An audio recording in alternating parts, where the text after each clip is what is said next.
मैं 6 साल की थी जब मेरी माँ ने मुझे छोड़ा। उस दिन बारिश हो रही थी। मैं एक छोटी सी गुड़िया को चादर में लपेटे हुए थी और माँ जल्दी जल्दी कुछ सामान बैग में रख रही थी। मेरे हाथ में दूध की बोतल थी और मैं बार बार माँ को पुकारते हुए उनके पीछे पीछे जा रही थी। मम्मी, आप कहाँ जा रही हो? मुझे भी साथ ले चलो ना। मम्मी ने एक बार मेरी तरफ देखा और फिर नजरें चुरा ली। शायद उनकी आंखों में शर्मिंदगी थी या फिर बस एक बेबसी। उन्होंने मेरा गाल थपथपाया जैसे किसी को चुप कराने के लिए किया जाता है। फिर वो दरवाजे की तरफ बढ़ी। बाहर एक मोटरसाइकिल खड़ी थी जिस पर एक अजनबी आदमी बैठा हुआ था। मेरे पापा की नजर जैसे ही उस पर पड़ी, उन्होंने सख्त चेहरा बनाते हुए पूछा, कौन है ये? कहाँ जा रही हो? माँ ने सिर्फ इतना कहा, मैं अब और ऐसी जिंदगी नहीं जीना चाहती। और ये बच्ची, पापा ने मेरी तरफ इशारा किया, ये अब तुम्हारी है, संभालो। माँ पलटी, दरवाजा बंद हुआ और मेरी जिंदगी की पहली बुनियाद उजड़ गई। उस दिन मैंने जाना कि जुदाई की कोई आवाज नहीं होती, बस एक दरवाजा बंद होता है और सब कुछ खामोश हो जाता है और बदल जाता है। अगले दिन हमारे घर पर मोहल्ले की औरतें आईं। चुपके चुपके बातें हो रही थीं। एक ने कहा, अरे, आजकल की औरतें वफा की मूरत नहीं होती। तो दूसरी ने कहा, बेटी को छोड़कर भाग गई, भगवान बचाए ऐसी औरत से। मैं कोने में बैठी अपनी गुड़िया को सहला रही थी। मुझे उस वक्त भागने शब्द का मतलब तक समझ में नहीं आता था, लेकिन लोगों की नजरों में कुछ ऐसा था जो चुभता था, बेरहम और कठोर। मेरे पापा ने उस दिन के बाद से मुझसे बात करना भी काफी कम कर दिया। जब मैं उन्हें पापा कहकर बुलाती तो वो मुझे झिड़क देते, चुप कर, ज्यादा बेकार की बातें मत किया कर। मुझे लगने लगा कि शायद अब मैं उन्हें पसंद नहीं, जैसे मैं उस औरत की कोई निशानी हूँ जो उन्हें बदनाम करके चली गई। एक दिन उन्होंने हॉस्टल में ले जाकर मेरा एडमिशन करवा दिया। वहां पहुंचकर प्रिंसिपल सर ने मेरा हौसला बढ़ाया और कहा, खूब मेहनत करना और हर सब्जेक्ट में अच्छे नंबर लाना। मैंने खामोशी से सिर हिलाया। मेरे पापा बिना कुछ कहे वहां से चले गए। अब हॉस्टल ही मेरा घर बन गया था। वहां मुझे माँ के ताने नहीं मिलते थे और ना ही मोहल्ले वालों की जहरीली नजरें। वहां सिर्फ मैं थी। वहां पर कई सारी लड़कियां थीं जो अपनी अपनी मंजिल की तलाश में थीं, लेकिन मैं किसी और ही सफर पर थी। मेरे मन में बहुत सारे सवाल उबल रहे थे। क्या सबकी माँ ऐसे ही करती है? क्या एक दिन मैं भी ऐसी ही बन जाऊंगी? कभी कभी जब सारी लड़कियां रात को सो जाती थीं, तो मैं चुपके से रोती थी। मेरी सिसकियां दबकर रह जाती थीं, जैसे सब कुछ टूट रहा हो। एक दिन मैंने अपने टीचर से पूछ कर कहा, अगर कोई माँ अपनी बेटी को छोड़ दे तो क्या वो कोई पाप करती है? उन्होंने ध्यान से मुझे देखा और फिर धीरे से बोली, बेटी, भगवान सबके हालातों को जानता है। वो माँ को भी आजमाता है और बेटी को भी, लेकिन कभी किसी गुनाह को दूसरे पर मत डालना। मैं उस वक्त उनके शब्दों का मतलब नहीं समझी थी, लेकिन वो मेरे दिल में बैठ गए थे। जब कभी पापा हॉस्टल में आते तो वो सिर्फ प्रिंसिपल या मेरे टीचर्स से बात करते। मैं दूर खड़ी होकर उन्हें देखती रहती। एक बार मैंने हिम्मत करके कहा, पापा, आप मुझे घर ले जाएंगे? उन्होंने मेरी तरफ ध्यान से देखा, जैसे मैं कोई सवाल पूछने की हिम्मत नहीं रखती हूँ। अभी तुम्हें और पढ़ना है, इसीलिए यहीं रहो। और फिर वो वहां से चले गए। उस रात मैंने सोचा कि मेरी माँ ने मुझे शारीरिक रूप से छोड़ दिया और मेरे पिता ने भावनात्मक रूप से। मैं अब उन दोनों से बहुत दूर हो चुकी थी। दिन महीनों में बदले और महीने सालों में। मैं हमेशा अपनी पढ़ाई में बिजी रही, लेकिन मेरे अंदर कोई जगह खाली सी रही। हर दिन की तरह सुबह 7 बजे क्लासेस, दोपहर में लंच, शाम को दौड़ और फिर रात को दिन भर के पाठ का रिवीजन। मैं वहां दूसरी लड़कियों से कम बात करती थी। वे कहती, सोनाली, तुम बहुत चुप रहती हो, क्या तुम्हें बात करना अच्छा नहीं लगता? मैं बस मुस्कुरा कर रह जाती। स्कूल में एनुअल फंक्शन डे हुआ तो प्रिंसिपल सर ने मुझे एंकरिंग के लिए चुना। जब मैं स्टेज पर गई तो मेरी आवाज में थोड़ी घबराहट थी, लेकिन शब्द साफ थे। पूरा हॉल खामोश हो गया। प्रोग्राम के बाद सबने कहा, सोनाली, तुमने आज दिल जीत लिया। मैंने सर झुका लिया। बस दिल में एक ख्वाहिश थी, काश पापा यहाँ होते तो वो भी मुझे देखते और शायद उनका सिर फक्र से ऊंचा हो जाता। अगले दिन जब वो मुझे लेने आए, शायद किसी काम से बाहर जाना था, तो मैंने हिम्मत करके कहा, पापा, कल स्कूल के प्रोग्राम की एंकरिंग मैंने की थी। सबने मेरी तारीफ की। उन्होंने मेरी तरफ एक लम्हे को देखा, फिर बोले, ये सब करना तुम्हारा फर्ज है, इसलिए तारीफ पर खुश होने की जरूरत नहीं है। मैं ये सुनकर खामोश हो गई। मेरे पापा के दिल में औरतों के लिए नफरत थी, शायद माँ की वजह से या फिर किसी और पुरानी तलखी के कारण। वो अक्सर कहते, औरत अगर सीधी राह पर चले तो घर को स्वर्ग बना देती है, वरना नरक के दरवाजे खुलते हैं। मैं अच्छे से जानती थी कि वो सिर्फ बात नहीं कर रहे थे, वो मेरी माँ को कोस रहे थे और मेरे वजूद को भी। एक दिन वो मुझे प्रिंसिपल सर के घर ले गए, जहाँ उनकी पत्नी कुछ बच्चों को धार्मिक शिक्षा दे रही थी। वहां जाकर मुझे एहसास होने लगा कि अब बस यही सब मेरी दुनिया बन चुका है। प्रिंसिपल सर की पत्नी बहुत नरम दिल थी, लेकिन जब उन्होंने मुझसे पूछा, तुम्हारे घर में कौन कौन है, तो मेरा दिल सहम गया। मैंने कहा, बस पापा हैं और मैं। एक बार प्रिंसिपल सर ने पापा से कहा, भाई साहब, अभी तो बच्ची काफी छोटी है, इसे कुछ वक्त घर पर भी मिलना चाहिए, थोड़ा अपने पिता की देखभाल की भी जरूरत है। मेरे पापा ने बड़े ही ठंडे लहजे में जवाब दिया, इसकी देखभाल करके भला क्या करना है? लड़कियों को अगर ज्यादा सर पर चढ़ा दो तो वही होता है जो मेरे साथ हुआ। ये सुनकर प्रिंसिपल सर चुप हो गए। एक बार मैं बहुत बुरी तरह से बीमार हो गई। बुखार की वजह से पूरा शरीर टूट रहा था, आंखें सूज गई थीं। प्रिंसिपल सर ने पापा को बुलाया। वो आए, मुझे देखा और कहने लगे, इतनी सारी फैसिलिटीज दी गई हैं, फिर भी आखिर रही ये कमजोर की कमजोर ही।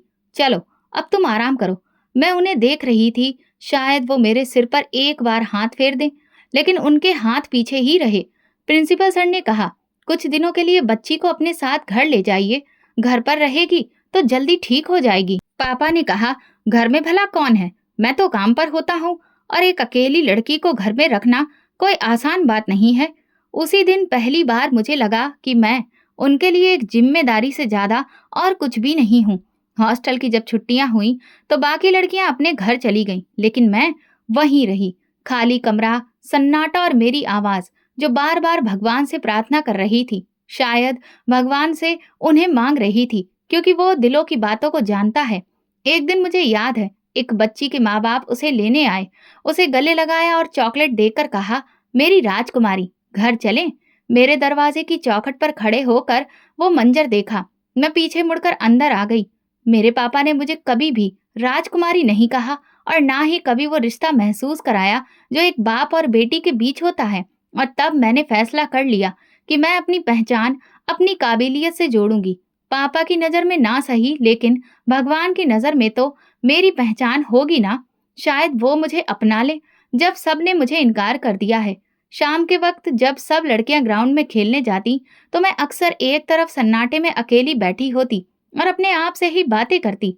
मेरे लिए हॉस्टल वो जगह थी जहां ना तो कोई ताना देता था, ना कोई सवाल करता, और ना कोई रिश्ता मुझ पर बोझ बनता था। मेरी टीचर अक्सर मुझसे कहती, तुमने आज भी काफी अच्छे से होमवर्क पूरा किया और सब कुछ याद करके सुनाया, लेकिन तुम अपनी क्लास की बाकी लड़कियों से घुलती मिलती क्यों नहीं हो? मैं हल्के से मुस्कुरा देती, जैसे उनकी बात सुन ली हो, लेकिन जवाब देना जरूरी ना हो। हॉस्टल की जिंदगी सभी दिनों की जैसी थी। मेरे साथ की लड़कियां अक्सर हंसी मजाक करती, आपस में अपने घरों की बातें करती, माँ के पकवानों की, भाइयों के किस्सों की, होली दिवाली की तैयारियों की। मैं चुपचाप सुनती रहती, क्योंकि मेरे पास बताने को कुछ भी नहीं होता था। ना तो घर की रौनक थी और ना ही मुझ पर लाड़ प्यार बरसाने वाला कोई। सैटरडे के दिन जब लड़कियों के माँ बाप उन्हें लेने आते तो मेरे मन में हलचल सी मच जाती। मैं हॉस्टल के एक कोने में बैठकर उन सबको देखती रहती। कभी कभी मेरी कोई टीचर मुझसे पूछती, तुम्हारे पापा तुम्हें लेने नहीं आए? मैं कहती, पापा ने कहा था कि वो बिजी हैं। हालांकि पापा ने कुछ भी नहीं कहा होता और ना ही वो कभी आए होते। एक बार मेरे सीने में दर्द हुआ तो मेरी टीचर ने ऑफिस के फोन से पापा को कॉल किया। कुछ देर बाद जब वो आए तो उनका लहजा पहले की तरह ही सख्त था। क्या हुआ? अब हर वक्त कुछ ना कुछ बहाना होता है तुम्हारा। प्रिंसिपल सर ने कहा, इसकी तबीयत वाकई में खराब है, डॉक्टर को दिखा दीजिए। पापा ने डॉक्टर को दिखाने के बजाय हॉस्टल के पास की दुकान से एक दवा खरीद ली और कहा, ये लो, अगर कुछ होगा तो प्रिंसिपल सर खुद ही देख लेंगे। फिर वो चले गए। मैंने वो गोली पानी से निगली। दिल में एक चुभता हुआ सवाल दबा रहा। हॉस्टल में एक लाइब्रेरी थी। मैंने धीरे धीरे वहां जाना शुरू कर दिया और अपने मन के सवालों को उन किताबों में कहीं खोजने लगी। फिर मैंने उन किताबों से ही दोस्ती कर ली। मैंने वहां सिर्फ ज्ञानवर्धक किताबें नहीं पढ़ती थी, बल्कि अब मैं गीता और रामायण का पाठ भी करने लगी थी, क्योंकि उससे मुझे बहुत सुकून मिलता था। एक दिन जब दोपहर को सारी लड़कियां लंच कर रही थीं, तब मैं लाइब्रेरी में बैठी गीता पढ़ रही थी। उसी वक्त मेरी इंग्लिश टीचर अनीता मैम मेरे पास आईं। सोनाली, तुमने खाना नहीं खाया? हाँ, अभी मन नहीं था। बेटी, खाली पेट से कोई कभी कुछ नहीं सीख सकता। मैंने सिर हिलाया और चुपचाप उनके पीछे पीछे डाइनिंग एरिया में आ गई। हॉस्टल की जिंदगी में वक्त धीरे धीरे रेंगता था। कभी कभी कोई प्रोग्राम या इवेंट हो जाता तो जरा रंग आ जाता, लेकिन मेरा मन उन प्रोग्राम्स में भी नहीं लगता था। मैं बस खामोशी से अपना काम करती और फिर अपने कमरे में लौट आती। कभी कभी हॉस्टल से बाहर जाने की इजाजत मिलती थी। बाकी लड़कियां जूस, चिप्स या खिलौने खरीदती। मैं हमेशा एक नोट बचाकर अनीता मैम से कोई अच्छी किताब खरीदने के लिए कहती। तुम्हें और कुछ नहीं चाहिए? नहीं, वो हैरानी से पूछती। बस कोई अच्छी किताब चाहिए। वो अपना सिर हिला देती, जैसे कि मेरी बात समझ गई हो। एक दिन एक नई बच्ची हॉस्टल में आई। उसका नाम अन्नू था। बहुत बातूनी, शोक मिजाज, जिंदा दिल, हर वक्त किसी न किसी को हंसा रही होती। एक दिन वो मेरे पास आई और बोली, सोनाली, तुम हमेशा इतनी गंभीर क्यों रहती हो? लगता है कि तुम्हें कभी प्यार से किसी ने गले नहीं लगाया। तुम्हें हंसी नहीं आती क्या? मैंने धीरे से कहा, आती है, लेकिन कब ये याद नहीं। अन्नू मेरे करीब आई और उसने मुझे जोर से गले लगा लिया। मैं हैरान रह गई। बरसों बाद शायद किसी ने मुझे गले से लगाया था, बिना किसी ताने के, बिना किसी शक के। उस लम्हे मुझे एक अजीब सा सुकून मिला। फिर धीरे धीरे साल दर साल बीतते चले गए। हॉस्टल की पढ़ाई जब पूरी हुई तो हमारे लिए फेयरवेल पार्टी रखी गई। मेरे प्रिंसिपल सर ने मुझे अपने हाथ से मेडल पहनाया, जिस पर मेरी रैंक फर्स्ट लिखी हुई थी। मेरे दिल में एक अजीब सा सुकून था। बचपन से लेकर अब तक के सारे दिन, सारी रातें, सब ठीक हैं और सारी खामोशियां एक लम्हे में आकर ठहर गईं। अनीता मैम ने कहा, सोनाली, अब तुम्हारी अगली मंजिल तुम्हारा घर है। वहां जाकर भी अपनी काबिलियत और समझ को हमेशा साथ रखना। मैंने उनकी बात पर सर हिलाया, लेकिन अंदर से कुछ खाली था। पापा आए, लेकिन इस बार थोड़ा अलग लग रहे थे। शायद वो खुश थे या फिर लोगों के सामने गर्व महसूस कर रहे थे। मेरे गले में पड़े मेडल को देखते हुए बोले, चलो अब तुम घर आ जाओ। रास्ते में वो ज्यादा बात नहीं कर रहे थे। मैंने गाड़ी की खिड़की से झांकते हुए सोचा, क्या वाकई घर अब मेरा है? ये भी कोई नई परीक्षा है जो हॉस्टल में होती थी। घर पहुंचकर एहसास हुआ कि ये तो वही पुरानी बेजान दीवारें हैं, वही फर्नीचर, लेकिन सब बेजान लगता था। पापा ने मुझसे कहा, ये तुम्हारा कमरा है, अब तुम यहीं रहो और सुबह उठकर रोज पूजा पाठ जरूर करना। मैंने देखा, कमरा साफ था लेकिन खाली। दीवारों पर कुछ भी नहीं था, बस एक कालीन, एक पंखा और एक साइड में छोटा सा मंदिर। कुछ दिन ऐसे गुजरे जैसे कि सब कुछ ठीक हो रहा हो। मैं घर के कामों में पापा की मदद करती थी। एक दिन मैंने उनके कपड़े प्रेस किए तो वो बोले, तुमने तो इसे अच्छे से सीख लिया है, कुछ बात समझ में आने लगी है। मुझे लगा कि शायद पापा बदल गए हैं, लेकिन मेरी ये खुशी जल्दी ही टूट गई। एक दिन पापा ने कहा, सोनाली, मुझे तुमसे कुछ बात करनी है। मैं चुपचाप सुनने लगी। मुझे सऊदी अरब जाना है और अगले महीने की फ्लाइट है। मैंने उनसे हैरत से पूछा, और फिर मैं तुम्हें चाचा के घर भिजवाने के बारे में सोच रहा हूँ। वो अपने परिवार को अच्छे से संभाल रहे हैं। शायद तुम्हें वहां पर कुछ सुकून मिल जाए। मैंने नजरें झुका ली, फिर हिम्मत करके कहा, पापा, मैं यहाँ पर ही रह लूंगी। अकेली रह जाऊंगी, लेकिन आपके अलावा किसी और के रहमो करम पर नहीं रहना चाहती। उन्होंने बड़ी ही सख्ती से मुझे देखा। अकेली लड़की को छोड़ना बिल्कुल भी ठीक नहीं है। वैसे भी तुम्हारे बारे में मोहल्ले में पहले ही बहुत सी बातें हो चुकी हैं, तुम्हें समझ में नहीं आता। फिर अगले दिन वो मुझे लेकर चाचा के घर पहुंच गए। दरवाजा चाची ने खोला। उनके चेहरे पर नापसंदगी साफ ही झलक रही थी। भाई साहब, आप यहाँ? सब ठीक तो है? सोनाली को कुछ समय के लिए आपको यहाँ पर ही रखना है। चाची तुरंत बोली, अरे नहीं भैया, मुझसे ये नहीं होगा। मैं तो खुद अपने बच्चों और घर के कामों में ही जुटी रहती हूँ। और फिर आपको तो पता है ना कि लोग क्या कहते हैं। पापा के माथे पर बल पड़ने लगे। क्या मतलब? चाची तुरंत बोली, अरे जिसकी माँ भाग गई हो उस पर हम कैसे भरोसा करें? हमारे अपने भी बच्चे हैं। कल को अगर कोई बात हो गई तो भला कौन जवाब देगा? चाचा खामोश खड़े थे। उन्होंने ना हाँ की न ना की, बस चुप रहे। वहां पर फिर पापा ने कोई भी बात नहीं की, लेकिन रास्ते में गाड़ी रोक कर बोले, ये सब तेरी माँ की वजह से है। आज मैं तेरी वजह से ही इनकार सुन रहा हूँ। मुझे शर्मिंदा कर दिया तूने। मैं चुप रही। कुछ कहती तो शायद और बहुत कुछ सुनना पड़ता। अगले दिन पापा ने फोन पर अपनी बहन से बात की। वही बहन जो कभी मेरे सिर पर हाथ फेरा करती थी। अगर तुम सोनाली को कुछ समय के लिए अपने घर पर रख सको। फोन बंद करते ही पापा ने कहा, बस अब तुम अपनी बुआ के घर जाओगी और वहां पहुंचकर तुम्हें अपनी जुबान बंद रखनी है। वहां कोई भी तुम्हारी खुशामद नहीं करेगा। मैंने कपड़े समेटे और अगले ही सुबह हम बुआ के घर पहुंच गए। बुआ ने दरवाजा खोला। उनके चेहरे पर हल्की सी मुस्कुराहट थी, लेकिन आंखों में सवाल। बस कुछ दिन की ही बात है, पापा ने कहा। बुआ बोली, हाँ ठीक है, देखते हैं, लेकिन सोनाली को समझा दो, यहाँ कोई लाड़ प्यार नहीं है। काम करेगी, जुबान बंद रखेगी और अपने कमरे में रहेगी। पापा ने मुझे देखते हुए कहा, याद है जो कहा गया है? मैंने सिर हिला दिया। घर के अंदर दाखिल होते ही एक ठंडी हवा मेरे चेहरे से टकराई, जैसे किसी नए इम्तिहान के लिए मैं यहाँ आई हूँ। जो कमरा दिया गया वो बहुत साधारण सा था। एक सिंगल बेड, एक पुराना पर्दा और एक दराज थी। पापा अगले दिन चले गए। जाते हुए ना तो उन्होंने मेरे सिर पर हाथ रखा, ना कोई बात की। बुआ के घर में सुबह तड़के ही मेरी आंख खुल गई। नहा धोकर मैं भगवान के सामने बैठ गई और प्रार्थना करने लगी। हे भगवान, मैं जहां भी रहूं बस मुझे कभी अकेला मत छोड़ना। लेकिन मैं जानती थी कि इस दुआ का असर सिर्फ मेरी खामोशी में ही था, क्योंकि मेरी परीक्षा की शुरुआत हो चुकी थी। बुआ के घर का माहौल नियम कायदों से बंधा था, मगर साथ ही उसमें एक अजीब सा बोझ भी था। मुझे कमरा तो दे दिया गया था, लेकिन कोई अधिकार कभी नहीं दिया गया। सुबह सब लोग देर तक सोते रहते, लेकिन मैं तड़के ही उठ जाती, नहा धोकर पूजा करती और फिर सबके लिए नाश्ता बनाने लगती। बुआ का अंदाज बिल्कुल वैसा ही था जैसा उन्होंने पहले दिन ही साफ कर दिया था कि यहाँ पर कोई लाड़ प्यार नहीं है और ना ही कोई मेहमान। मैं एक फर्ज हूँ जिसे बस निभाना है। बुआ का एक बेटा अतुल दिन भर घर में ही रहता था। ना किसी ऑफिस का कामकाज, ना ही कोई पढ़ाई लिखाई, बस मोबाइल पर ऊंची आवाज में गाने सुनना और लोगों को अजीब नजरों से घूरना।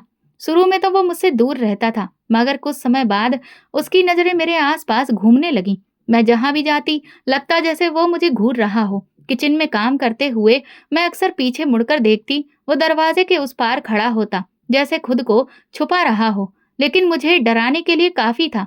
एक दिन मैंने हिम्मत करके कहा, बुआ जी, अगर अतुल को मुझे कुछ कहना है तो वो सामने आकर कह दे, इस तरह से नहीं। ये सब अच्छा नहीं लगता है। क्या कहा? बुआ बोली, वो मेरा बेटा है, तुम उसके बारे में कुछ कहने वाली होती कौन हो? तुम अपने काम से काम रखो। मैंने अपनी जुबान को सिल लिया। कमरे से बाहर निकलकर मैं नजर झुकाकर ही चलने लगी। मैं किचन में खड़े होकर बुआ के साथ सब्जी काटती, बर्तन धोती, झाड़ू लगाती, लेकिन दिल में एक अजीब सा डर बैठ चुका था। अतुल दिन ब दिन निडर होता जा रहा था। जब मैं कपड़े फैलाने जाती तो वो अपने कमरे की खिड़की से मुझे देखता। मेरा दुपट्टा बार बार सरकता। मैं उसे ठीक करती, लेकिन वो अपनी हरकतों से बाज नहीं आता। एक दिन मैंने देखा कि वो सीढ़ियों के नीचे खड़ा है, बिल्कुल मेरे दरवाजे के करीब। मैं पीछे हटी और पूछा, यहाँ क्यों खड़े हो? वो जोर से हंसा। इत्तेफाक से गुजर रहा था। हाँ, तुम्हें इस सब की आदत है शायद। वो हंसता हुआ वहां से चला गया। मैंने दरवाजा बंद किया और कुंडी लगा दी। मेरे दिल में बेचैनी थी, लेकिन किसी से कुछ भी कहना मुमकिन नहीं था। एक दिन की बात है, जब मैं आंगन में झाड़ू लगा रही थी। बुआ किचन में थी और अतुल आंगन की सीढ़ियों से टेक लगाकर मुझे घूर रहा था। हर वक्त बस पूजा पाठ ही करती रहती हो, इसके अलावा और भी कुछ कर लिया करो। उसकी बातों का मतलब मेरी समझ से परे था। मैं चुप रही। मेरे कदम तेज हो गए। हाथ में पकड़ी हुई झाड़ू भी तेज तेज चलने लगी और धड़कन भी। जैसे ही बुआ किचन से निकली, अतुल ने अपनी नजरें तुरंत दूसरी तरफ घुमा ली। सोनाली, झाड़ू सीधी लगाओ, ये कौन सा तरीका है? जी बुआ जी। रात को मैंने दरवाजा अंदर से बंद कर लिया और पहली बार रात के उस समय मुझे एक अजीब सा डर लग रहा था। इसीलिए मैं बार बार भगवान का नाम ले रही थी। मैं कोई जालिम नहीं थी, लेकिन मुझ पर जुल्म बढ़ता जा रहा था। मैं एक बार फिर बुआ के पास गई। अगर अतुल गानों की आवाज थोड़ी धीमी कर दे तो पूजा पाठ करना थोड़ा आसान हो जाएगा। बुआ ने तुरंत ही हाथ झटक कर कहा, वो इस घर का बेटा है, जो दिल चाहेगा वो करेगा। तुम ही अपना तरीका बदलो। अब तो कमरे के बाहर कदमों की आहट भी रोजाना की बात बन चुकी थी। कभी रात के वक्त कोई दबे पांव मेरे दरवाजे के बाहर रुकता, सांसों की आवाज सुनाई देती, फिर वो धीरे से चला जाता। अतुल अपनी मौजूदगी दर्ज कराने लगा था। वो जब भी मुझे बर्तन धोते देखता तो कुछ न कुछ कहकर गुजर जाता। कितना काम करोगी सोनाली? कभी तो आराम कर लिया करो। हम भी हैं तुम्हारी मदद को। मैं जवाब नहीं देती। मेरी खामोशी ही मेरी ढाल थी। एक दोपहर की बात है, मैं आंगन में झाड़ू लगा रही थी।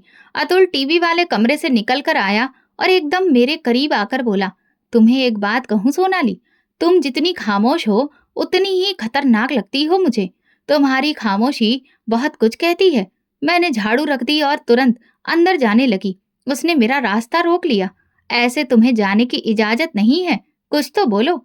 उसी पल बुआ अंदर से निकली। वो रुकी नहीं, बस दूर से बोली, सोनाली, पानी का जग कमरे में रख देना और साथ में गिलास रखना मत भूलना।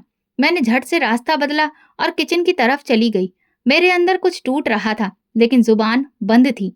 अगली सुबह मैंने ये तय कर लिया कि बुआ से बात करूंगी। दोपहर के वक्त जब वो सोफे पर बैठकर टीवी देख रही थी, मैं उनके पास गई। बुआ, मुझे आपसे कुछ कहना है। उन्होंने रिमोट रखकर कहा, हाँ हाँ बोलो। अतुल, वो मुझे अजीब तरह से देखता है, बातें भी ऐसी करता है जो अच्छी नहीं लगती। मैं बहुत घबरा जाती हूँ। उनका चेहरा फौरन बदल गया। क्या कह रही हो तुम? क्या इल्जाम लगा रही हो मेरे बेटे पर? मैं इल्जाम नहीं लगा रही, बस। उन्होंने तुरंत बीच में ही काट दिया। बहुत बोल लिया तुमने। वही हो ना जिसकी माँ घर से भाग गई थी। जैसी माँ वैसी बेटी। अब तो मेरे बेटे को भी बदनाम करेगी। मेरे पैर कांपने लगे। मैंने उनसे प्रार्थना की, ऐसा कुछ भी नहीं है। मैं तो बस चाहती हूँ, बस कर। मेरे बेटे पर उंगली उठाने से पहले अपने गिरेबान में झांक कर देखो। तुम्हारी माँ ने जो किया वो सारी उम्र के लिए तुम पर दाग बन गया है। मैं खामोशी से पलट गई। दिल चाहा कि जमीन फट जाए और मैं उसमें समा जाऊं। मेरे शब्द मेरे ही खिलाफ गवाही बन गए थे। उसी दिन के बाद से अतुल का रवैया और भी ज्यादा बेबाक हो गया था। वो बार बार मेरे कमरे के आसपास मंडराने लगा। कभी दरवाजे पर धक्का देता तो कभी मुझे रास्ते में रोक लेता। एक बार जब मैं आंगन में कपड़े सुखा रही थी तो वो पीछे से आकर बोला, बुआ से शिकायत करके क्या मिला तुम्हें? अब चुप रहना ही बेहतर है, वरना। मैं जल्दी जल्दी सारे कपड़े समेट कर अंदर आ गई। उस रात मेरी नींद गायब थी। दिल में खौफ था, दिमाग में सवाल और आत्मा पर बोझ। सुबह जब भगवान के आगे बैठी तो आंखों से आंसू बहने लगे। बहुत सारे शब्द नजर आ रहे थे, लेकिन वे कहीं खो चुके थे। बुआ ने मेरी हालत पर कोई ध्यान नहीं दिया। वो बस इतना चाहती थी कि सारा काम वक्त पर हो, घर साफ हो और उनका बेटा खुश हो। एक दिन अतुल का दोस्त घर आया। उस वक्त मैं किचन में थी। उसने खाने को कुछ मांगा। जब मैं ट्रे में बिस्किट और चाय लेकर गई तो उसके दोस्त ने मुझे घूर कर देखा और फिर हंसकर बोला, अरे वाह अतुल, तुमने तो अपने घर में कोहिनूर का हीरा छुपा रखा है। अतुल ने ठहाका लगाया, ये सब देखने के लिए है, इस्तेमाल करने के लिए नहीं। मुझे ऐसा लगा जैसे मेरे कानों में जहर घुल गया हो। मैं तुरंत ट्रे रखकर वापस चली आई। रात को लेटे लेटे मैंने खुद से कहा, आखिर ये सब कब तक? चाहती थी किसी को बताऊं, लेकिन किसे? क्या पापा से कहूं? लेकिन वो तो बिना मेरी पूरी बात सुने ही अपना फैसला सुना देंगे और फिर वही पुराना ताना मेरे दिमाग में गूंजने लगेगा, जैसे तुम्हारी माँ थी वैसे ही तुम भी हो। ये ताना मेरी जुबान को बंद कर देता था। हर बार यही ख्याल आता कि कोई भी मेरी बात पर भरोसा नहीं करेगा। उस खामोशी ने मुझे अंदर से खोखला कर दिया था। ना तो फरियाद निकलती थी, ना सुकून मिलता था। सिर्फ एक बोझ था जो दिन ब दिन बढ़ता जा रहा था। उसी दिन सुबह से ही बुआ बाजार जाने की तैयारी में थी। दोपहर के करीब उन्होंने मुझे आवाज दी, सोनाली, मैं बाहर जा रही हूँ। खाना खाने के बाद सारे बर्तन धो देना और किचन को साफ कर देना। अतुल के लिए चाय बना देना, वो ऑफिस से लौट कर आएगा। मैंने सिर्फ जी कहा और सर झुका लिया। दरवाजा बंद हुआ और घर में खामोशी छा गई, जिसका वजन बहुत भारी था। अतुल के कदमों की आवाज कुछ देर बाद ही सुनाई दी। वो सीधा लॉबी में आया और फिर सीधा कमरे की तरफ गया। मैं किचन में गई। सोनाली, चाय कहाँ है? बस बना रही हूँ, अभी लाती हूँ। ट्रे में चाय लेकर गई और लॉबी में रख दी। वो काफी देर तक मुझे घूरता रहा, फिर बोला, आज तो घर काफी खाली है, तुम्हें अकेले में डर नहीं लगता? मैंने उसे कोई जवाब नहीं दिया और तुरंत अपने कमरे में वापस आ गई। कुछ पल ही गुजरे थे कि मेरे दरवाजे पर हल्की सी दस्तक हुई। मैंने जवाब नहीं दिया। फिर दस्तक तेज हो गई। मैंने दरवाजा बंद ही रखा। दिल की धड़कन बढ़ गई थी। फिर दरवाजा जबरदस्ती धकेल कर खोला गया। वो अंदर आ चुका था। ये क्या बदतमीजी है अतुल? तुरंत बाहर जाओ। खामोश हो जाओ। कोई भी नहीं है इस वक्त घर में, और तुम भी यही चाहती हो। नहीं तो बार बार मेरे करीब क्यों आती हो? मैंने तुमसे कभी कोई ऐसी बात नहीं की। भगवान से डरो। उसने मेरी बात को नजरअंदाज किया और आगे बढ़कर मेरे दुपट्टे को खींच दिया। मैंने जोर से चीखने की कोशिश की, लेकिन उसने मेरा मुंह दबा दिया। चुप कर, वरना कुछ भी नहीं बचेगा, न तुम और न तुम्हारी इज्जत। मैं हाथ जोड़ती रही, गिड़गिड़ाती रही, मुझे छोड़ दो। मैंने तुम्हारा क्या बिगाड़ा है? भगवान सब देख रहा है, वो इस बात का गवाह है। लेकिन वो दरिंदा अपनी इच्छा के आगे सब कुछ तबाह कर गया और मैं कमजोर निडाल होकर जमीन पर गिर गई। मेरे शरीर से ज्यादा मेरी आत्मा जख्मी हो गई थी। तुमने खुद ही ये रास्ता चुना था, अब बेचारी बनने का दिखावा मत करो। ये कहकर वो बाहर निकल गया, जैसे कुछ हुआ ही ना हो। मैं वहीं पड़ी रही। कपड़े बिखरे हुए थे, आंखों में आंसू और सांस उखड़ी हुई। कुछ देर बाद दरवाजा बजा। बुआ आ चुकी थी। उनकी चप्पलों की आवाज सुनकर मैंने खुद को जल्दी से संभालने की कोशिश की। दरवाजा खुला, वो अंदर दाखिल हुई। ये क्या हाल बना रखा है तुमने? मैं कुछ नहीं बोली, बस रोने लगी। क्या हुआ? क्यों रो रही हो? अतुल, वो अंदर आ गया था। उन्होंने मुझे हाथ से धक्का दिया। चुप कर जा, अपनी जुबान बंद रख। मेरा बेटा कभी ऐसा नहीं कर सकता। मैं झूठ नहीं बोल रही, मैंने कहा। उन्होंने मुझे कसकर पकड़कर दीवार से लगा दिया। तू अब अपने चरित्र को छुपाने के लिए मेरे बेटे पर इल्जाम लगा रही है। मुझे बहुत अच्छे से पता था कि तू भी अपनी माँ के जैसी ही है। आप मेरी बात तो सुनिए। बस कर, अगर किसी से भी ये बात कही तो मैं तुझे खुद खत्म कर दूंगी। मैं निडाल हो गई, न चीख निकली न फरियाद, बस आंखों से आंसू बहते रहे। रात को जब अतुल वापस लौटा तो बुआ ने उसे कुछ भी नहीं कहा। वो बिल्कुल सामान्य बैठा था, जैसे कुछ हुआ ही ना हो। मेरे कमरे में अंधेरा था, लेकिन दिल में एक शोर मचा हुआ था। दिल से आवाज निकली, हे भगवान, ये कैसा इम्तिहान है? मैंने कभी किसी का बुरा नहीं चाहा। कमरे की दीवारें गवाह थीं कि उस रात मेरी पवित्रता को मैला कर दिया गया था और मेरे आंसू ही मेरी गवाही थे। अगली सुबह कमरे का दरवाजा जोर से बजा। मैं उठने के काबिल नहीं थी, लेकिन उन तेज आवाजों ने मुझे चौंका दिया। तभी दरवाजा खुला और बुआ अंदर दाखिल हुई। चेहरा गुस्से से लाल था और उनके हाथ में जूता था।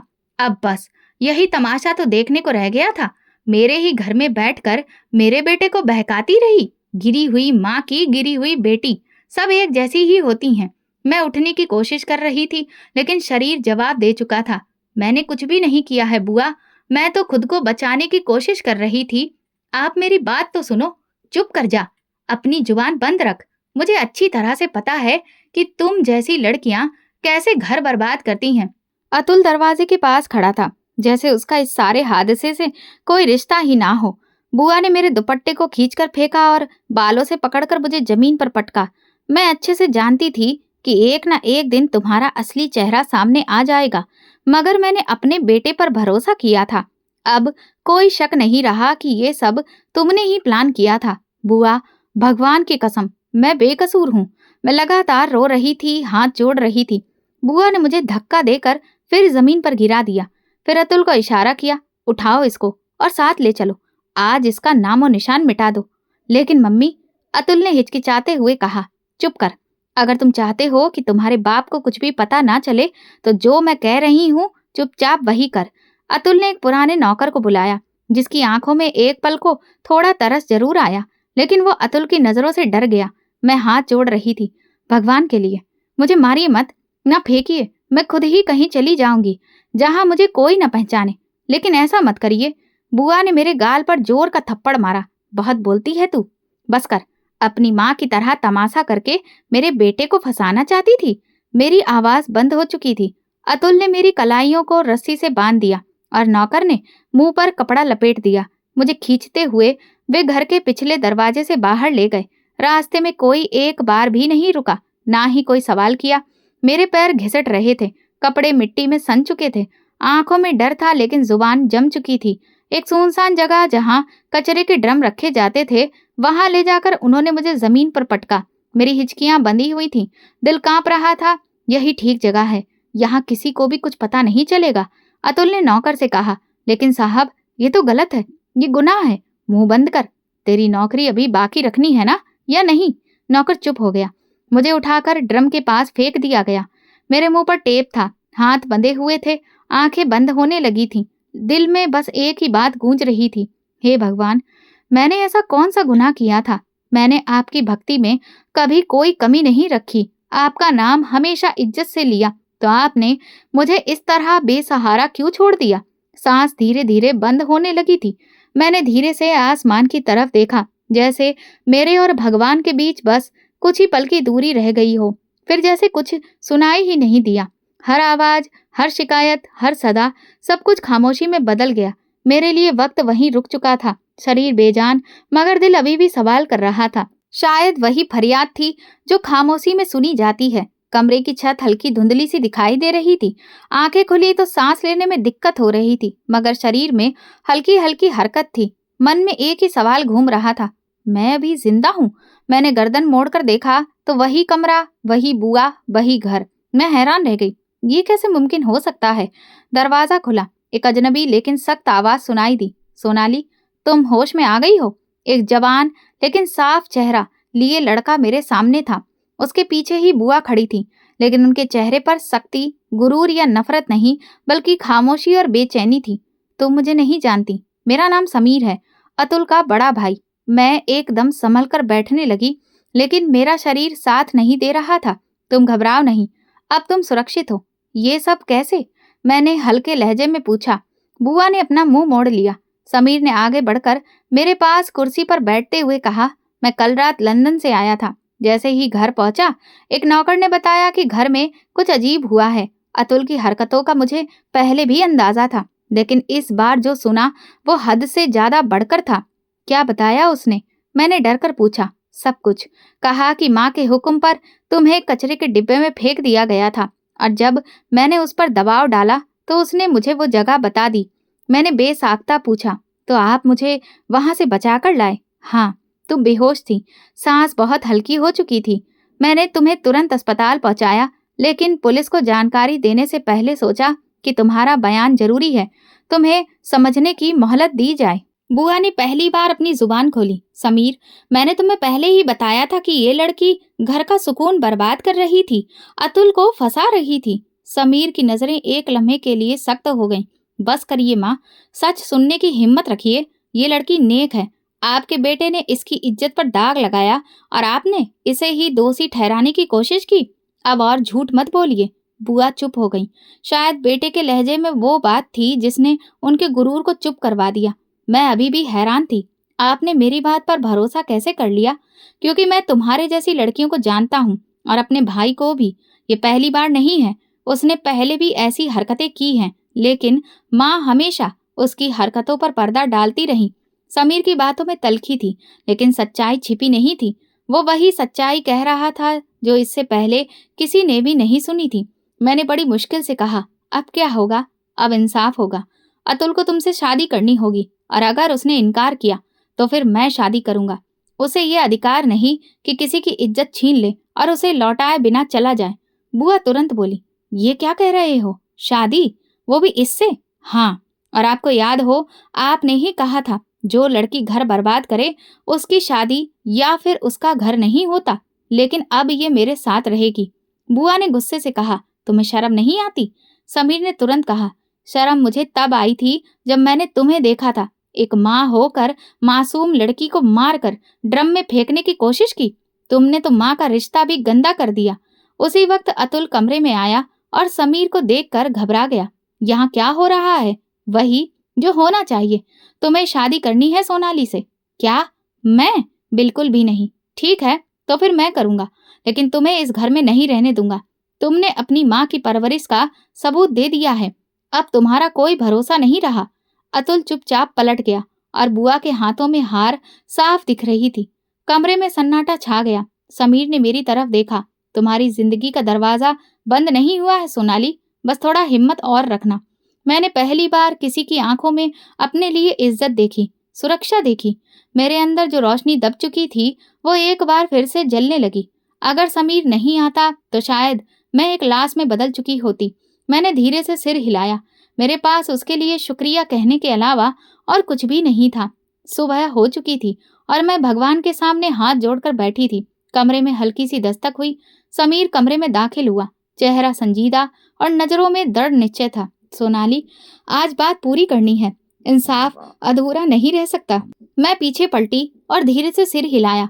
दोपहर के वक्त हम सब लोग लॉन में जमा थे। समीर, बुआ और अतुल। अतुल कमरे के कोने में बैठा मोबाइल चला रहा था, जैसे उसे कोई फर्क ही नहीं पड़ता हो। समीर ने अतुल की तरफ देखा। माँ, आज अतुल को बोल दीजिए, सिर्फ एक सवाल, हाँ है या ना। बुआ चुप हो गई। उनके चेहरे पर साफ बेचैनी दिख रही थी। समीर ने अतुल की तरफ देखकर कहा, सोनाली से शादी करोगे या नहीं? अतुल ने इस बात को मजाक में उड़ा दिया। शादी? और वो भी इससे? मैं क्यों इससे शादी करूं? मेरे पास और भी बहुत काम है, मुझे इसका बोझ नहीं उठाना है। बुआ ने उसकी बाजू दबाई। चुप कर जा, अपनी जुबान संभाल कर रख। अतुल ने अपनी माँ की बात को नजरअंदाज करते हुए कहा, जिसे इतनी ही तकलीफ हो रही है तो खुद ही कर लेना शादी। समीर ने सख्त लहजे में आगे बढ़कर कहा, ठीक है, तो मैं करूंगा शादी, आज और अभी। इसलिए नहीं कि मैं किसी पर एहसान कर रहा हूँ, बल्कि इसलिए कि जो किसी का हक छीने उसे लौटाना फर्ज होता है। बुआ हक्का बक्का रह गई। ये तुम क्या कह रहे हो? तुम होश में तो हो? आपने हमेशा इसकी गलतियों को छुपाया है माँ, जिसका अंजाम यही निकलना था। मैं इस घर में जहर बिल्कुल भी नहीं फैलने दूंगा। अतुल खड़े होकर बोला, तुम मुझे ही बदनाम कर रहे हो? मैं तुम्हारा भाई हूँ। नहीं, तुम मेरा सिर्फ खून का रिश्ता हो, चरित्र का नहीं। सोनाली की जिंदगी बर्बाद की है तुमने। आज से तुम मेरे लिए अजनबी हो। समीर ने मेरी तरफ देखा। सोनाली, अगर तुम्हें कोई ऐतराज हो तो अभी बताओ, लेकिन अगर तुम चाहो तो मैं भी शादी करने के लिए तैयार हूँ। मैं कुछ लम्हों तक सुकून से खड़ी रही, फिर खामोशी से कहा, अगर आपको ये लगता है कि ये मेरा हक है तो मैं तैयार हूँ। समीर ने दरवाजे के पास खड़े नौकर से कहा, तुरंत मंदिर वाले पंडित जी को फोन करो और मोहल्ले के कुछ लोगों को भी बताओ, शादी आज ही होगी। बुआ ने अपनी तरफ से एक बार फिर ये सब रोकने की कोशिश की। लोग क्या कहेंगे? खानदान वाले बातें करेंगे। जब आपने सोनाली को कचरे के ड्रम में फेंका था, तब लोगों का ख्याल कहाँ था? अब इंसाफ के वक्त खामोश रहिए। थोड़ी देर में हम सब लोग घर में इकट्ठा हो चुके थे। पंडित जी भी आ चुके थे। शादी की तैयारी शुरू हो चुकी थी। बुआ कमरे के एक कोने में बैठी थी और अतुल गुस्से से घर से बाहर निकल गया। मैंने बस एक लाल रंग का दुपट्टा डाला और उसके बाद जो रीति रिवाज हुए वो सब चुपचाप करती रही। शादी के बाद समीर ने सबको धन्यवाद कहा। पंडित जी ने समीर से कहा, बेटा, शादी एक ऐसा बंधन है जिसे पूरी सच्चाई और ईमानदारी से निभाना। समीर ने तुरंत कहा, पंडित जी, मैं अपनी पत्नी को सिर्फ इज्जत नहीं दूंगा, बल्कि उसके हर जख्म का मरहम भी बनूंगा। सफेद जुबान खामोश थी। समीर उनके पास गया और एक पल ठहर कर बोला, माँ, मैं जा रहा हूँ और आप जब तक अतुल की करतूत पर पर्दा डालती रहेंगी, मैं इस घर में तब तक नहीं आऊंगा। बुआ ने अपनी नजरें झुका ली और जुबान बंद रखी। समीर पलट गया। मेरी नजरें उस दरवाजे पर गई जहां मैंने कई बार जा जाकर मिन्नतें की थी और हर बार ठोकर खाई थी। बाहर एक सादा सी गाड़ी थी। छत पर धूप बरस रही थी। समीर ने बैग खुद उठाया और पीछे बैठने के बजाय मुझे अगली सीट पर बिठाया। उसने ड्राइव करना शुरू किया और धीरे से कहा, सोनाली, ये सफर जिंदगी का नया आगाज है, इसे अपने अतीत से अलग हटकर शुरू करना। मैंने धीरे से कहा, मैं कुछ भी शुरू नहीं करना चाहती, बस हर लम्हे को जीना चाहती हूँ, खामोशी से, सादगी से। हम जिस घर में पहुंचे वो पुरानी बनावट का बना था। छोटा सा लॉन, किचन के साथ बनी खिड़की और 2 कमरे। बाहर एक आम का पेड़ खड़ा हुआ था, जैसे बरसों से किसी के आने का इंतजार कर रहा हो। समीर ने दरवाजा खोला। ये हमारा नया घर है, मैं यहाँ कभी किसी को लेकर नहीं आया। मैं अंदर दाखिल हुई तो दिल में सुकून की एक लहर उठ गई। घर छोटा था मगर साफ सुथरा और पूरा। समीर ने मुझे कमरा दिखाकर कहा, ये तुम्हारा कमरा है, अगर चाहो तो इसे अपने अंदाज में सजा सकती हो। मैंने धीरे से कहा, ये पहला कमरा है जो किसी ने अपनी मर्जी से मुझे दिया है। तुम्हारा बहुत बहुत शुक्रिया। शाम हुई तो समीर चाय बनाने किचन में चला गया। मैं पूजा करने बैठी और भगवान का दिल से धन्यवाद दिया। किचन से बाहर आया समीर। उसके हाथ में 2 कप थे, एक मुझे दिया और दूसरा खुद लेकर बैठा। सोनाली, मैं तुमसे वादा करता हूँ कि तुम्हें कभी कोई इल्जाम, कोई ताना नहीं दूंगा। मैंने चाय का घूंट लेकर कहा, मुझे अब बातों से डर लगता है, लेकिन तुम्हारे लहजे से नहीं। कुछ देर खामोशी रही। समीर ने एक पुराना लिफाफा निकाला। ये तुम्हारे हॉस्टल की सनद है जो तुम्हारे पापा ने मुझे भेजी है, उन्होंने हॉस्टल से ली थी। मैंने वो लिफाफा हाथ में लिया। उस कागज पर साफ साफ मेरा नाम लिखा हुआ था, बरसों बाद अपना नाम पढ़कर आंखों में आंसू आ गए। समीर ने कहा, तुम्हारे पापा कहते हैं कि उन्हें अफसोस है कि उन्होंने तुम्हें बुआ के घर भेजा। मैंने सर झुकाकर कहा, भगवान हर किसी को उसकी गलतियों का एहसास दे। समीर बोला, वो तुमसे बात करना चाहते हैं। लेकिन मैंने कहा, अभी नहीं, तुम्हें थोड़ा और वक्त दो। मैंने सिर हिलाया। अगले दिन समीर ने किचन की अलमारी को ठीक किया। मैंने कहा, क्या यहाँ पर कुछ रह गया था? वो कहने लगा, नहीं, जो तुम्हारी इच्छा है वो तुम बनाओ। सारी चीजों को व्यवस्थित किया। छोटे छोटे लम्हे जो कभी भी इस जिंदगी में मुझे नसीब नहीं हुए थे, अब वो मुझे मिलने लगे थे। शाम को समीर ने कहा, मैं चाहता हूँ कि तुम अपनी पढ़ाई जारी रखो। तुम चाहो तो ऑनलाइन क्लासेस भी ले सकती हो या फिर किसी स्कूल में भी पढ़ा सकती हो। मैंने पूछा, क्या तुम्हें लगता है कि मैं दोबारा से सब कुछ शुरू कर सकती हूँ? नहीं। उसने कहा, मुझे पूरा भरोसा है कि हाँ, तुम कर सकती हो और तुम सिर्फ जिंदा रहने के लिए पैदा नहीं हुई हो सोनाली, तुम दूसरों को भी नई दिशा दिखाने के लिए पैदा हुई हो। मैं रात को बिस्तर पर लेटकर छत को देख रही थी। आंखों में भले ही कोई नई रोशनी नहीं हो, लेकिन दिल सुकून में था, जैसे अब जिंदगी का पूरा रुख ही बदल गया हो। और अब जो मेरे साथ था वो सिर्फ मेरा नहीं बल्कि मेरा सहारा भी था। घड़ी की सुइयां धीरे धीरे शाम की तरफ बढ़ रही थी और वक्त बीत चुका था।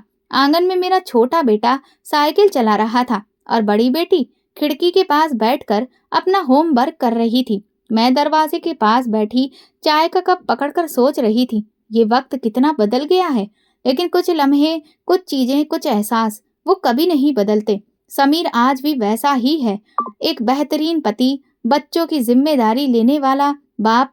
उसने शादी के बाद ना कभी कोई सवाल किया, न शिकायत, बस सहारा दिया, सुरक्षा दी और एक नई पहचान।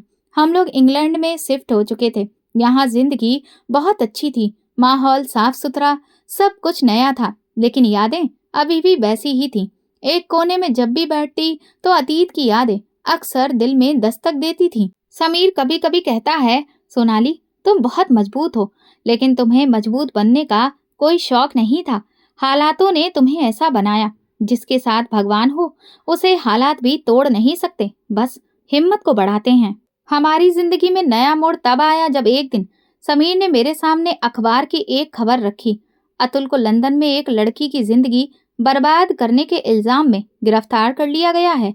उसे 5 साल की सजा सुनाई गई है। मैंने खबर को पढ़ा, खामोशी से देखा और उस अखबार को वापस रख दिया। समीर ने धीरे से कहा, मुझे अफसोस है कि वो सुधर ना सका। मैंने कहा, जिस दिल में पश्चाताप ना हो वहां नसीहत की कोई जगह ही नहीं होती। कुछ महीनों बाद खबर मिली कि बुआ को पैरालिसिस हो गया है। अब वो बस बिस्तर पर ही पड़ी रहती थी। समीर ने अपनी जिम्मेदारी निभाते हुए उनकी देखभाल के लिए एक नर्स रख दी। कभी कभी वो खुद भी उनसे मिलने जाता, लेकिन मुझसे कभी नहीं कहा कि तुम मेरे साथ चलो। उसने कहा, तुम्हारी मौजूदगी उनके लिए सजा बनेगी और तुम्हारे लिए जख्मों की नुमाइश। ये घर तुम्हारा है, उनका नहीं। मैंने खामोशी से इस फैसले को मान लिया। समीर के घर में खुशियां थीं, बच्चों की हंसी थी, छोटे छोटे सपने थे। मैंने बच्चों को पढ़ाई के साथ साथ अच्छी शिक्षा देना भी शुरू किया। वहां मैं एक स्कूल में छोटे बच्चों को पढ़ाने लगी। कभी कभी किसी बच्चे की आंखों में मुझे अपना बचपन दिखाई देता था। मैं उनकी खामोशी को पहचानने लगी थी। एक बार एक बच्चे ने मुझसे पूछा, मैडम, अगर कोई हमें बुरा कहे तो क्या हम भी उसे बुरा जवाब दें? मैंने सिर्फ इतना कहा, नहीं बेटा, तुम बस भगवान पर भरोसा रखो। जो तुम्हें झुकाना चाहते हैं वे एक दिन खुद ही झुक जाएंगे। कभी कभी रात के सन्नाटे में जब सब लोग सो रहे होते, मैं कमरे में अकेले बैठकर अपने भगवान को याद करती और दिल ही दिल में कहती, भगवान, तुमने मुझे बहुत कुछ दिया, एक अच्छा पति, इज्जत, लेकिन कुछ जख्म ऐसे हैं जिन्हें तुम्हारे सिवा कोई नहीं जानता। मैंने अपनी बेटी का नाम मीरा रखा। समीर ने मुझसे पूछा, तुम्हें इस नाम से इतना लगाव क्यों है? मैंने कहा, मीरा ने दुनिया भर की जिल्लतें झेली, इल्जाम सहे, लेकिन उसने अपने कृष्णा पर हमेशा भरोसा रखा और फिर कृष्णा ने उसे इज्जत दी। मैं चाहती हूँ कि मेरी बेटी वो नाम बने जिस पर ये जमाना गर्व करे। मेरी जिंदगी का सफर अब पूरा हो चुका था। मैं अब एक अच्छी माँ, अच्छी पत्नी और एक अच्छी टीचर थी, लेकिन अंदर कहीं एक ऐसा गहरा कोना था जहाँ जख्म अब भी मौजूद थे। कभी कभार जब रात को समीर मेरे पास बैठता तो मेरे हाथ थाम कर पूछता, कभी कुछ याद आता है? मैं बस इतना कहती, याद आता है, कि भगवान ने मुझे दोबारा जिंदगी दी, इज्जत लौटा दी, मगर कुछ चीजें वैसी की वैसी ही रहती हैं, सब्र की गहराई में दफन। समीर ने मेरी जिंदगी को खुशियों से भर दिया था और अब मुझे सुकून है कि भगवान ने मेरे इस सफर को इज्जत और गर्व से भर दिया है। बस कुछ जख्म ऐसे हैं जो शायद हमेशा ही ताजा रहेंगे। तो दोस्तों, अगर आपको हमारी कहानी पसंद आई हो तो कमेंट करके जरूर बताएं, वीडियो को लाइक करें और ज़्यादा से ज़्यादा शेयर करें। अगर आप चैनल पर नए हैं तो सब्सक्राइब जरूर करें और नोटिफिकेशन बेल दबाएं ताकि अगली अपडेट सबसे पहले आपको मिले। धन्यवाद।